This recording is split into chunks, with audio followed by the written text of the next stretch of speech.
Alright, lights are on. Everything is ready to go just about. A couple more things to tidy up to get the shop open up. So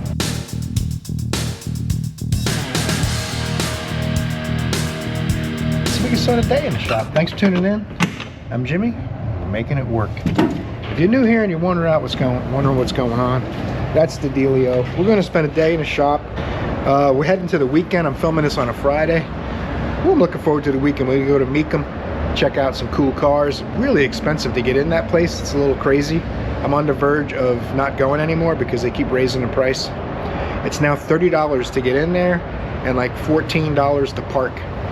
So for me and my wife to go, it's like a $75 just to get in. If you want a beer or something, it's 10 bucks in there. It's kind of crazy. But I love cars. I'm gonna spend all my tip money. Oh, thanks to the people who are buying stuff in the Sticker Mule store. That's really awesome. I appreciate you guys. I feel kind of bad that they won't sell stickers.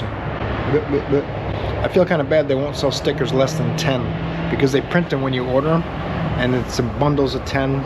I'm gonna have to figure out something better for those. I do have some stickers I can sell direct, and I'll include the postage in the 48 states.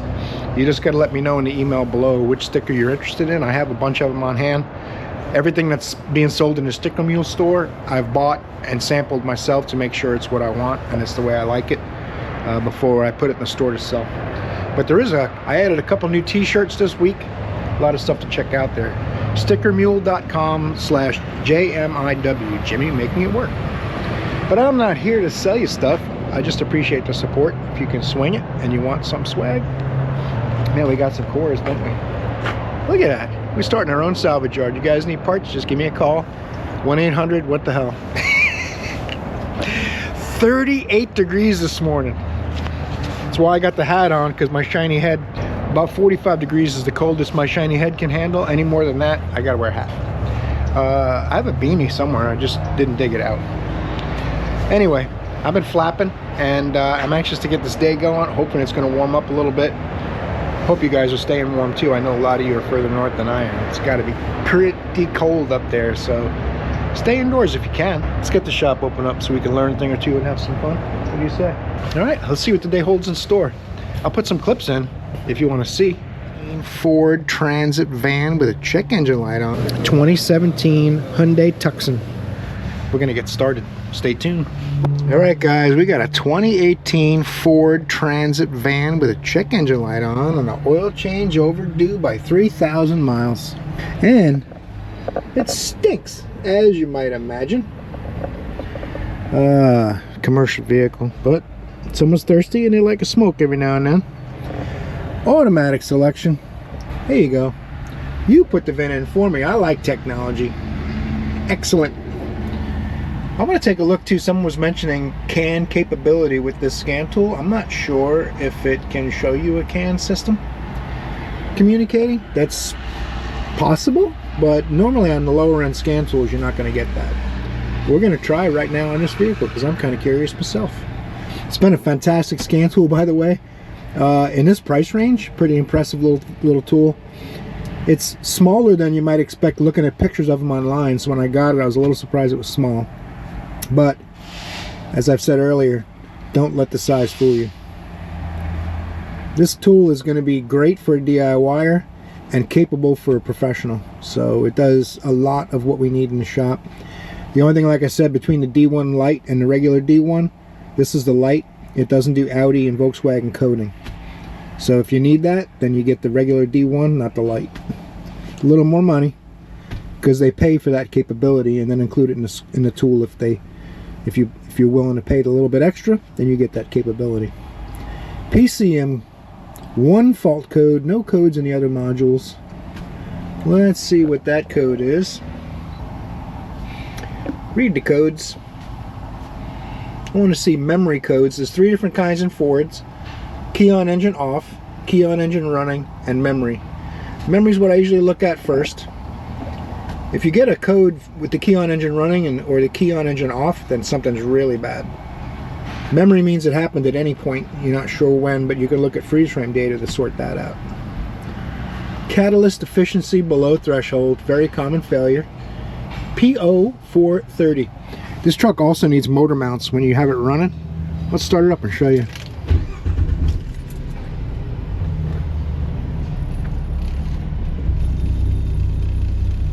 You hear it, you can hear it and feel it. Put it in gear.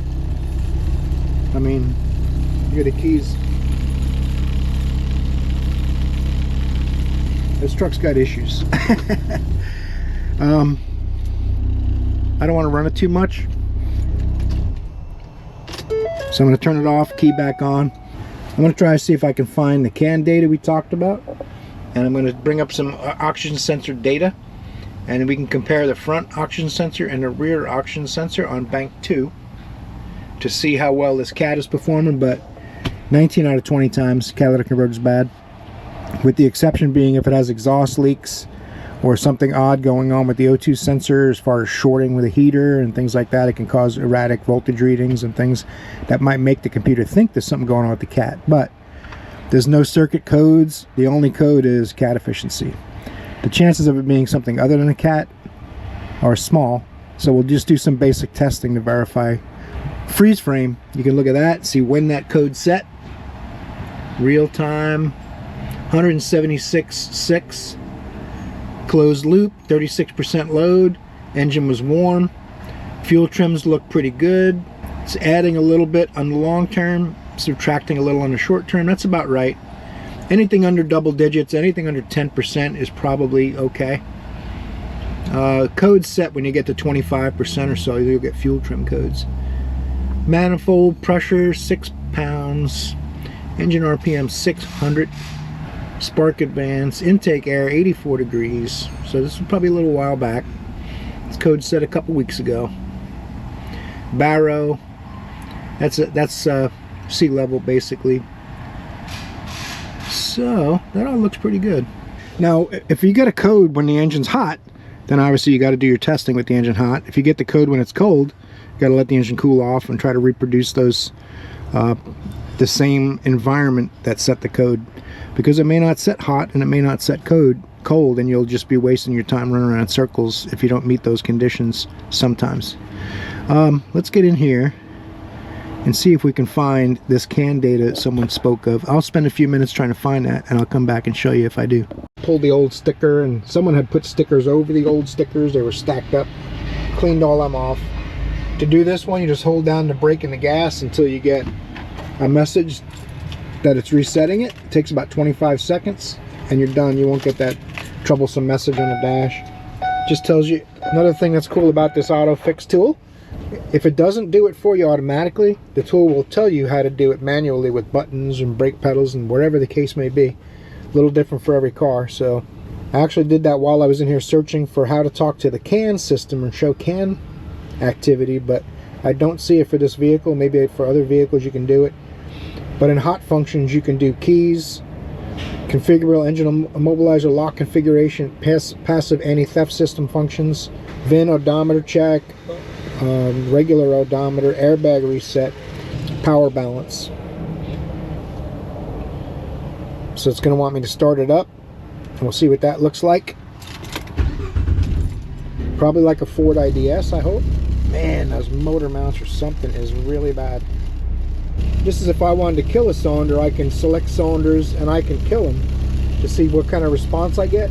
If I know I have a problem cylinder, like say cylinder 2, then I can select cylinder 2 and turn off cylinder 2 to verify which cylinder it is. That's my culprit I can focus on from there. This is showing you engine RPM, and this line is showing you misfires.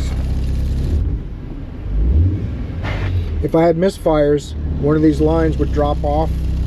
See how that dropped off one time? That's not a big deal. If I had a consistent misfire, it'd be dropping a lot of times. Now, like I said, I'm not even sure if the oil level's low in this truck, so I don't want to run it too much. I just wanted to show you guys that the tool has that capability.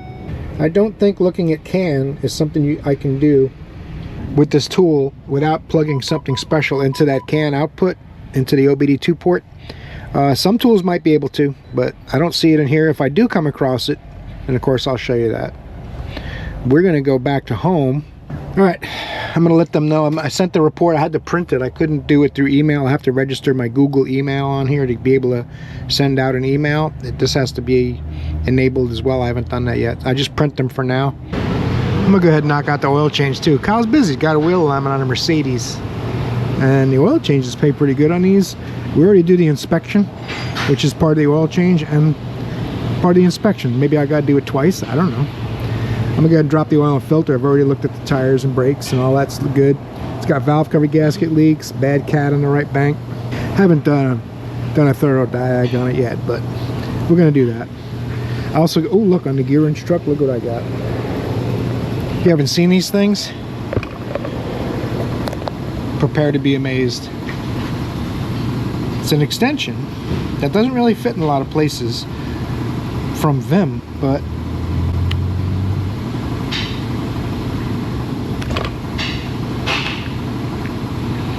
look at that son of a gun. And quarter drive, 3/8, half-inch. $100. It's only money.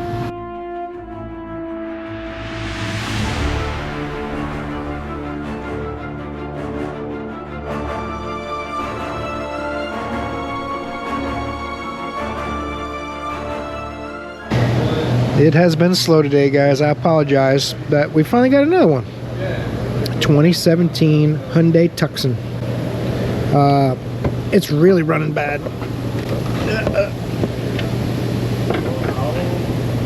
And feels like a bad coil. I don't know. Just pure speculation on my part.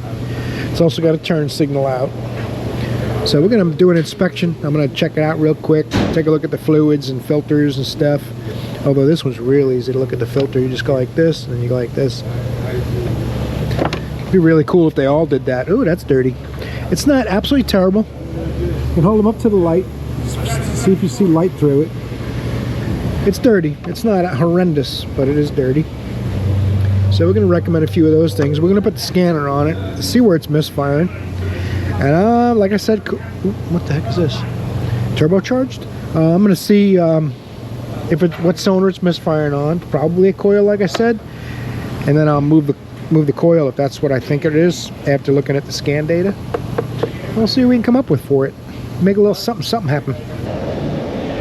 I'm going to use this footage in my day in the shop and my AutoFix video. We're going to wrap this AutoFix video up today too. I'm going to have a lot of videos to edit. My goodness, I don't know how I'm going to do it all. We'll see what happens. Alright, turn the key on. 2 presses. This vehicle has, I believe, 109,720. A love rating of 5. And it runs like poo-poo. So let's go ahead, get these two talking, get the AutoFix booted up in there. Gonna put the boots to it. I'm gonna say misfire cylinder 3. What do you think? 2017 1.6 turbocharged. Yep. Diagnostics auto scan. Now if I want to do an individual module, I could select a module.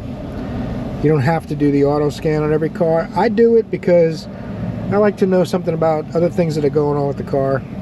If there's a lot of voltage related codes, we'll see. Maybe it's got a new battery. Some of those codes happened before the battery was replaced, in which case they really should be cleared out. But that's how I do it. A lot of potential modules, so it'll shake hands with them all. What I like about this scanner, it's going through them really quick. That's pretty cool. If the scanner doesn't respond, it moves on. 4 engine faults. My gracious goodness. That's a lot of faults for that little engine. Cylinder pressure too high. Fuel rail pressure sensor circuit range performance. System too lean at idle. System too lean at higher load. Uh-oh. Cylinder pressure too high. That is a new one for me. I'm going to go ahead and send in a report about these. Then we're going to bring up some data and take a look and see what we can find. Alright, I've got my report. I sent it to the printer, printed it out. Super handy dandy. Now we can go back towards diagnosis. Control unit, engine, special function.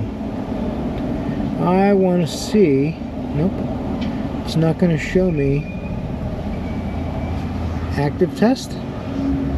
Looking for misfires. I want to show you if I can see misfire data, I would like to show you. Now I can turn off injectors or coils. That's pretty cool. but I'm not going to see misfire data. All right. Let's go live data. Maybe that will have it in the PID list. It'll say misfires. I can bring them up.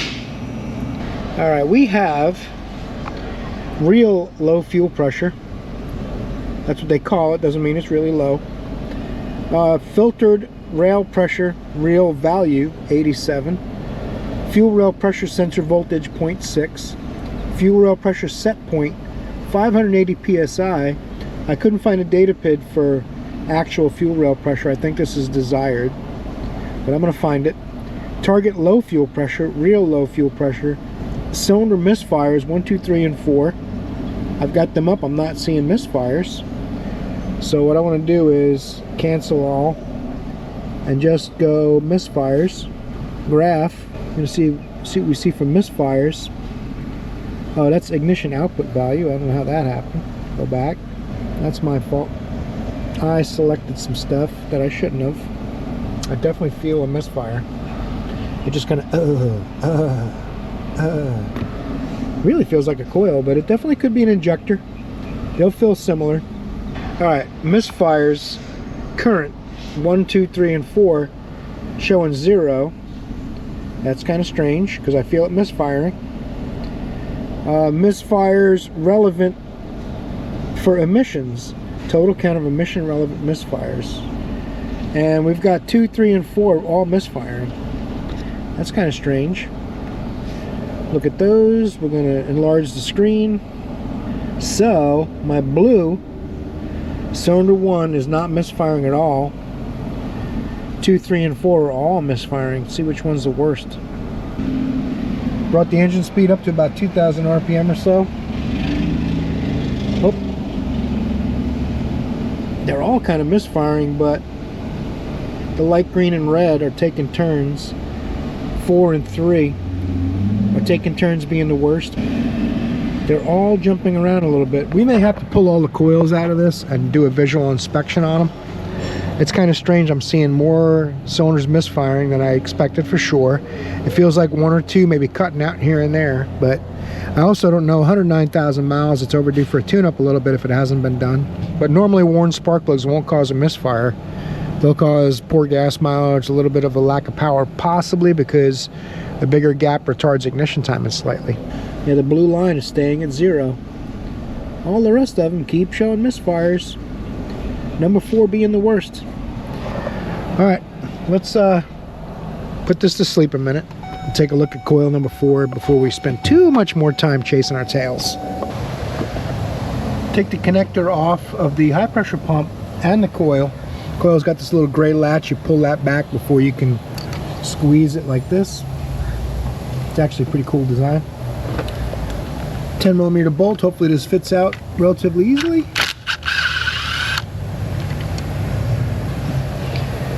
The engine's a little hot now, so I don't want to pull a plug out just yet. But I might let it cool a little if I have to do that, because I'm not sure what we'll see with this coil. Yeah, it looks okay. So while we got it out, let's pop it on cylinder 1. The one that wasn't misfiring. Remember, it was the only cylinder not giving us trouble. So I'm going to move it over. Just for kicks. We got it out, might as well. Just takes a minute. Move this over. We'll go back in and look at the scan data to see if anything changed. Move the coils. Well, very interesting. I might have to let this cool off and pull the spark plug out. And I'm going to investigate those fuel pressure related codes just to see if I'm barking up the right tree or not. And then we'll come back and take a look at some more data.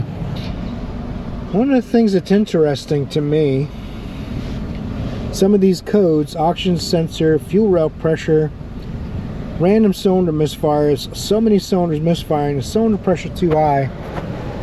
I'm second guessing my coil hypothesi because it's acting more like cam timing. If the cam timing's not quite right, you'll get lots of cylinder misfires, fuel trim errors, and that cylinder pressure too high is definitely a good indication. So let's use the search function and see if that shows us something to do with that cylinder pressure too high.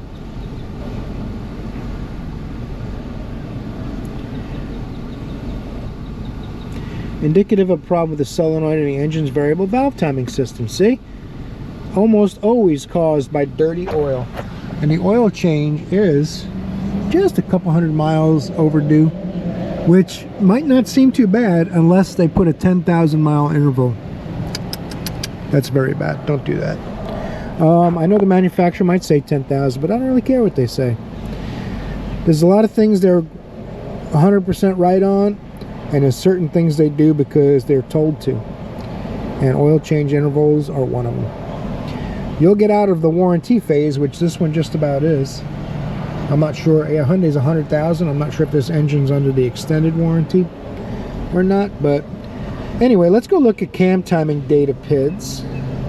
Instead of focusing on fuel and ignition, let's bring up cam timing desired and actual. See if one of the cams intake most likely is going to be off where it's supposed to be. Intake cam actual and desired. Exhaust cam actual and desired. Okay. Now I want my blue and green, dark green, to be together or very close, and my red and light green to be together or very close. But I'm seeing quite a bit of fluctuation on the actual for the exhaust. I'm bringing it off idle. We're at about 1800, 2000 RPM. Fluctuating engine speed. You'll notice too, it's running a little better. Not quite as many misfires. It still doesn't feel quite right, but it's better, which is a definite sign of a retarded camshaft. So yeah, there's a little fluctuation on both of them. Nothing too terrible, but this exhaust cam more so than the intake. A degree or two is not so terrible. You get up around 6, 8, 10 degrees off, it's a lot. I don't think you even want a degree or two. This thing might have a bad solenoid or might just need an oil change. Like I said, it's overdue. I'm going to check the oil really quick before we run it too much more, and then we'll see where we go from there. Those lean codes are incomplete combustion codes.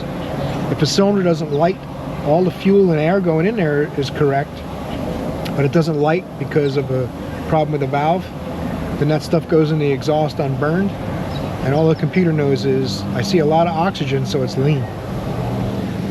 When the cylinder burns, it burns that fuel and the oxygen, but the oxygen sensors only monitor oxygen. So you could have raw fuel going past the oxygen sensors. All it cares about is how much oxygen there is. And she's waiting, and we're only open another hour or so today. Yeah, it's been a pretty slow day. Good thing we got 5 mechanics. I did get a notification in my text messages that we got a special now, $10 off an oil change and $50 off brakes. So.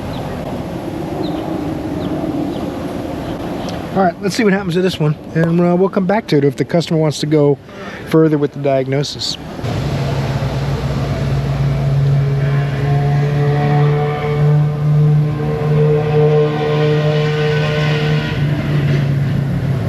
Got nothing. Let's put a couple quarts of oil in it and see if that has any positive effect on it. I like living on the edge. I figured I'd do it without a funnel. That's how I roll. What the rattling you're hearing is that. Not the engine yet, but the 2 quarts of oil fixed the misfires. Which is interesting. You'd think that I would have seen something in cam timing that reflected the oil pressure concern. That's why I was saying I need to check the oil before we go too much further. Here's my misfire screen. All 4 cylinders pegged at 0. So, interesting. This car was running really bad because it wanted an oil change so much. And I put 2 quarts in and it's still a half a quart low. So it had 1.5 quarts of oil. These only hold about 4 quarts. I'm going to set it up on the lift. They're talking to the lady right now. So I'm probably going to do a quick oil change. It's running great. I was getting ready to condemn the engine. So it's amazing how much of an effect oil changes have on modern vehicles. I've already cleared all the codes to see what comes back, and none came back, and it runs great. So let's see what happens if she wants to do an oil change. And then I told him, it could be a coincidence that it stopped misfiring when I put oil in it, but it may have just needed oil is what I'm really thinking now. Take a note. Change your oil, people. Let's have a little chat while this is going up. I believe what was happening on this is both cams were varying in their relationship to the crankshaft because of low oil pressure to the cam solenoids and phasers. So the cam timing was off from not from cam actual and desired, but from cam to crank. That's the only thing I could think of that would make it misfire from being low on oil. Could also just be a coincidence. I'll do the oil change and it'll be misfiring when I'm done. I don't know. We'll see. Very unusual, but not the first time I've seen it, actually.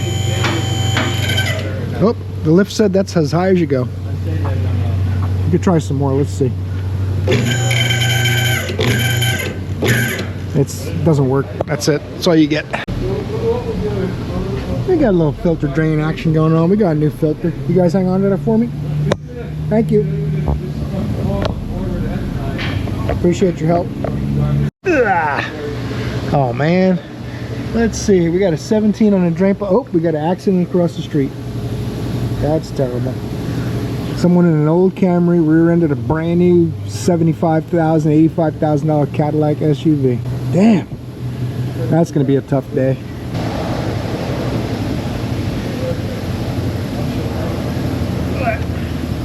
It's getting tight as it's almost all the way out. It tightened back up. That's weird.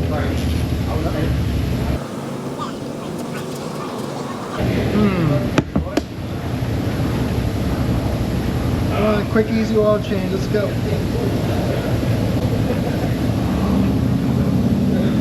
And these type of gaskets I'll reuse a little more often. Just a piece of aluminum, soft aluminum gasket. Man, it wadded up the front of that Camry.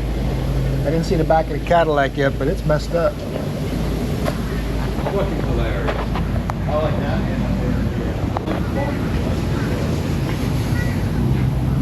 Yeah, that's looking pretty bad. Everyone's slowing down to look too. That's not helpful. You've been in an accident, everyone's looking at you when they go by. Can I make a video for my YouTube channel? It's not funny. This little cover bolts on. Then you can get to your filter and drain plug from one cover. Not too bad.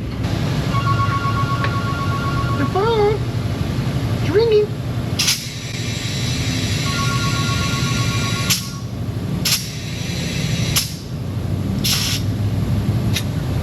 Oh, not good. 4.8 quarts synthetic dinosaur 530 blood.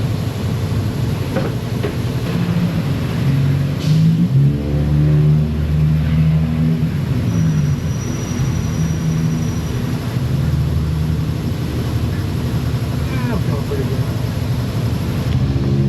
good. C Owners Manuel.